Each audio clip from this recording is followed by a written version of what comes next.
Assalamualaikum, salam sejahtera. Saya Hikmah Juni.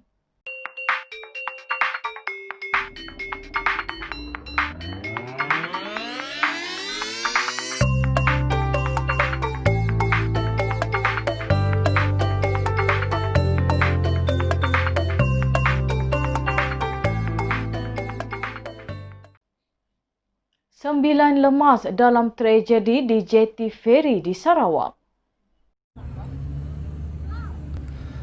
Tahun baru 2021 di Sarawak bermula dengan tragedi apabila 9 orang termasuk seorang bayi dan seorang kanak-kanak lelaki lemas selepas kenderaan pacuan 4 roda dinaiki mereka terhumban ke dalam sungai Batang Lupar di Jeti Ferry Triso, kira-kira 120 km dari Kuching petang tadi.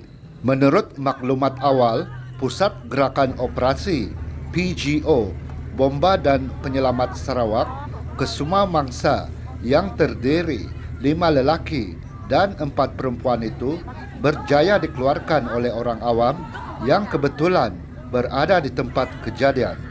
Jurucakap PGO berkata, sebaik menerima laporan, sepasukan 7 anggota daripada Balai Bomba dan Penyelamat Saratok yang terletak kira-kira 98 km dari kawasan berkenaan digegaskan ke lokasi. Namun mendapati kesemua mangsa telah dibawa naik ke atas jeti semasa mereka tiba. Menurut jurucakap itu, kesemua mangsa telah diserahkan kepada pihak polis untuk tindakan selanjutnya. Sementara itu, Ketua Polis Daerah Seri Aman, DSP Bingkok John, yang mengesahkan kejadian tersebut berkata identiti mangsa belum diperoleh. Kerajaan menggariskan 5 keutamaan dalam strategi pemulihan negara pasca COVID-19. Kerajaan menggariskan 5 keutamaan dalam strategi bersepadu pemulihan negara pasca COVID-19 bagi 2021. Perdana Menteri Tan Sri Muhyiddin Yassin berkata, keutamaan pertama adalah mempertingkatkan tahap kesihatan awam melalui perolehan bekalan vaksin COVID-19 dan melancarkan program vaksinasi di seluruh negara. Menurutnya, kerajaan menerusi Kementerian Kesihatan Malaysia, Kementerian Sains, Teknologi dan Inovasi serta Wisma Putra mewujudkan satu portfolio bekalan vaksin dan menandatangani beberapa perjanjian bagi memperoleh bekalan secepat mungkin daripada syarikat dan pengeluar vaksin. Kerajaan Malaysia akan memastikan bekalan vaksin yang berkesan, selamat dan mencukupi untuk sekurang-kurangnya 80% rakyat di negara ini. Vaksin ini juga akan diberi secara percuma kepada rakyat Malaysia. Pelan imunisasi COVID-19 kebangsaan ini akan dilaksanakan oleh KKM melalui 3 fasa bermula seawal Februari 2021. Saya bersama petugas-petugas Barisan Hadapan akan menjadi antara orang yang terawal untuk menerima suntikan vaksin ini bagi membuktikan vaksin ini selamat dan berkesan. InsyaAllah, kumpulan berisiko tinggi seperti warga emas dan pesakit-pesakit yang mengidap penyakit tidak berjangkit NCD seperti penyakit jantung, diabetes dan penyakit pernafasan kronik juga akan diberikan keutamaan dalam menerima suntikan vaksin ini. Pemantauan keberkesanan dan keselamatan tetap akan diteruskan oleh bahagian regulatory farmasi negara.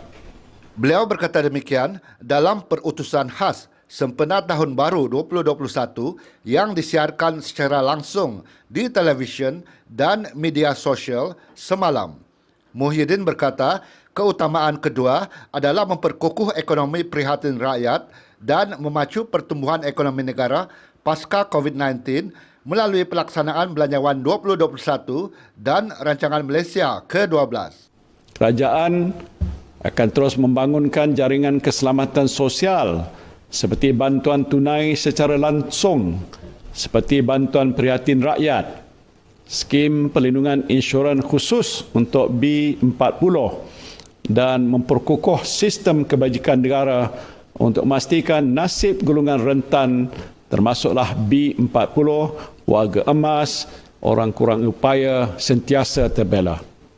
Ini termasuk dalam agenda besar pembasmian kemiskinan seluruh rakyat Malaysia tanpa mengira kaum dan agama yang akan terus dipertingkat oleh Kerajaan Perikatan Nasional. Bergantung pada situasi ekonomi semasa, kerajaan sedia mempertimbangkan suntikan fiskal strategik jika keadaan memerlukan, seperti mana pakej rangsangan ekonomi sebelum ini. Pokoknya, kerajaan akan membantu sedaya upaya untuk meringankan beban rakyat, membasmi kemiskinan dan meningkatkan kesejahteraan mereka. Apabila ekonomi rakyat kukuh, tentulah lebih mudah untuk kita memacu pertumbuhan ekonomi negara pasca COVID-19. Selain itu katanya, keutamaan ketiga adalah memastikan kestabilan politik dan kerajaan termasuk tadbir urus yang baik sebagai asas kepada pemulihan ekonomi yang mampan.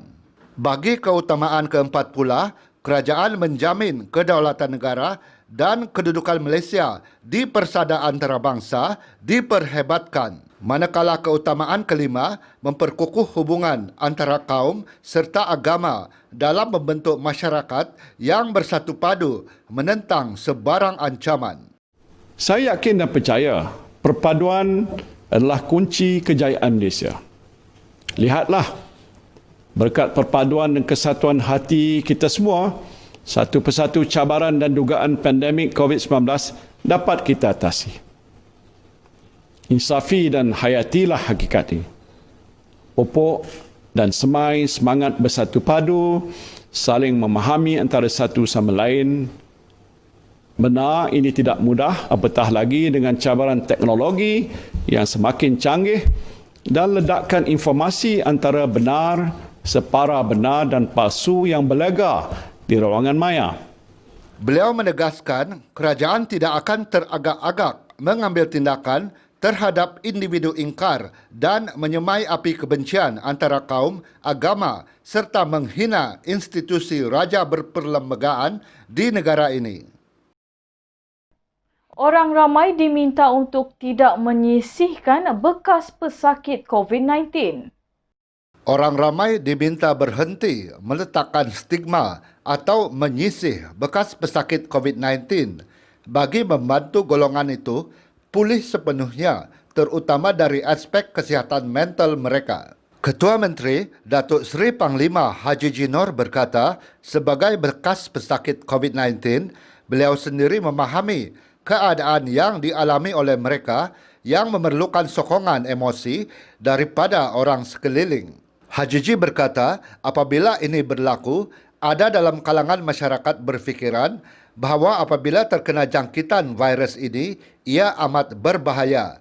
Sekaligus, ada kawan-kawan yang ketakutan dan bersikap menjauhkan diri. Jelasnya, sebenarnya mereka yang sudah pulih tidak akan menjangkiti orang lain. Malah, beliau sendiri pernah menjadi pesakit COVID-19 dan kini telah pulih dan beliau bersyukur kepada Tuhan. Haji Ji berkata demikian dalam temu bual dengan bernama Dan RTM di Kota Kinabalu. Pada masa yang sama, beliau turut mengingatkan orang ramai supaya mematuhi prosedur operasi standard SOP yang ditetapkan bagi mencegah penularan wabak itu. Menurutnya, amalan menjaga disiplin dalam kehidupan norma baru perlu dipatuhi, iaitu sentiasa menjaga penjarakan fizikal, memakai pelitup muka, mencuci tangan dan sentiasa menjaga kebersihan diri. Beliau menyarankan rakyat supaya mengamalkan disiplin yang baik, namun tidak perlu sehingga menjauhkan diri daripada kawan-kawan atau bekas pesakit COVID-19. Katanya, kita boleh berinteraksi dengan mereka selagi menjaga SOP. Beliau sentiasa berharap dan berdoa agar pandemik COVID-19 akan berakhir di Sabah kelak. Penyerahan pengurusan Pusat Tahanan Sementara PTS di Sabah kepada Jabatan Imigresen Malaysia akan membantu menambah baik keperluan operasi PTS di negeri ini sesuai dengan standard pengurusan depo tahanan di seluruh Malaysia. Pengarah Keselamatan Negeri Majlis Keselamatan Negara MKN Sabah Sharifah Siti Saleha Habib Yusof berkata, langkah itu adalah satu keputusan yang strategik. Ini kerana Jabatan Imigresen Malaysia merupakan agensi yang berpengalaman dan mempunyai mekanisme terbaik dalam menyelaras pengurusan tahanan pesalah imigrasi di pusat tahanan. Beliau berkata, penyerahan itu juga dapat membuka peluang laluan kerjaya yang lebih baik kepada petugas keselamatan PTS sedia ada dan juga membuka peluang pekerjaan bagi mereka yang ingin mengisi kekosongan jawatan di Jabatan Imigresen. Sharifah Siti Saleha berkata demikian di Majlis Penyerahan PTS Sabah kepada Jabatan Imigresen Sabah di PTS Papar siang tadi. Menurutnya, pengurusan di PTS juga akan dapat diseragamkan. Ini kerana mekanisme sedia ada mengenai pengurusan depo tahanan di seluruh negara telah lama diwujudkan dan dikendalikan oleh Jabatan Imigresen. Turut hadir dalam majlis penyerahan ini adalah Setiausaha Persekutuan Sabah, Datuk Samsuni Muhammad Nor dan Pengarah Imigresen Sabah, Datuk Dr. Muhammad Sadeh Muhammad Amin. Polis Penampang keluarkan kompaun PKPB tertinggi pada malam ambang Tahun Baharu 2021.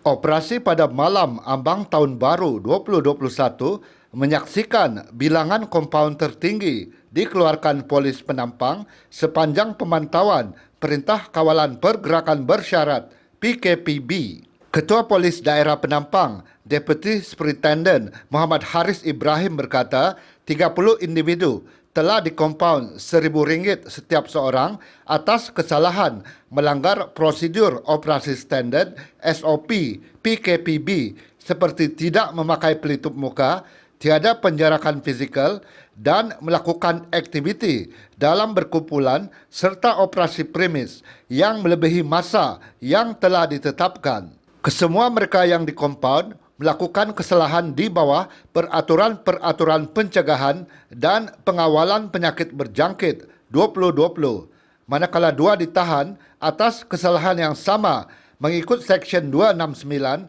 Kanun Keseksaan. Dalam op mabuk, melalui 2 sekatan jalan raya pula, sebanyak 18 saman trafik telah dikeluarkan atas pelbagai kesalahan. 2 ditahan mengikut Seksyen 45E-1 Akta Pengangkutan Jalan 1987 kerana memandu di bawah pengaruh alkohol. Muhammad Haris berkata, operasi kali ini menyasarkan kawasan-kawasan perumahan dan tumpuan orang ramai seperti di pesisir pantai, pusat-pusat hiburan dan premis-premis makanan bagi memastikan orang ramai mematuhi SOP COVID-19. Dalam satu kenyataan hari ini, Muhammad Haris berkata hasil operasi yang dilancarkan mendapati masih ramai dalam kalangan masyarakat yang bersikap sambil lewa dan tidak menghiraukan penularan wabak COVID-19. Jelasnya, polis sedia maklum bahawa sambutan Tahun Baru adalah sebahagian daripada budaya masyarakat di negeri ini dan tidak salah untuk meraihkannya asalkan mematuhi SOP ditetapkan. Namun, masih ramai yang engkar. Operasi tersebut bermula pada 10.30 malam ambang Tahun Baru dan berakhir jam 4 pagi tadi. Ia melibatkan 10 pegawai kanan dan 61 anggota polis IPD Penampang. Sementara itu di Labuan, seorang individu dikenakan kompaun RM1,000 kerana melanggar perintah kuarantin, manakala 26 saman trafik dikeluarkan sepanjang operasi ambang Tahun Baru 2021. Ketua Polis Daerah Labuan, Deputy Superintendent Muhammad Ibrahim Muhammad Ghani berkata, dalam operasi itu seramai 257 orang diperiksa di 121 lokasi di sekitar Labuan. Kita ke perkembangan situasi semasa COVID-19 di Sabah hari ini. Perintah Kawalan Pergerakan Pemulihan PKPP di seluruh negara dilanjutkan mulai hari ini sehingga 31 Mac, kata Menteri Kanan Keselamatan Datuk Seri Ismail Sabri Yaakob. Keputusan itu berdasarkan penilaian risiko oleh Kementerian Kesihatan yang mendapati peningkatan ketara kes COVID-19 di seluruh negara dengan kadar kebolehjangkitan yang tinggi. Menurut Ismail Sabri, semua prosedur operasi standard SOP di bawah PKPP adalah terpakai bagi tempoh kuat kuasa yang diwartakan dan tertakluk kepada perubahan yang akan diumumkan dari masa ke semasa. Aktiviti di dalam pub dan kelab malam kecuali perniagaan restoran di dalam premis tersebut masih dilarang di kawasan PKPP. Aktiviti dengan kehadiran ramai sehingga menyukarkan untuk melaksanakan penjarakan fizikal turut dilarang.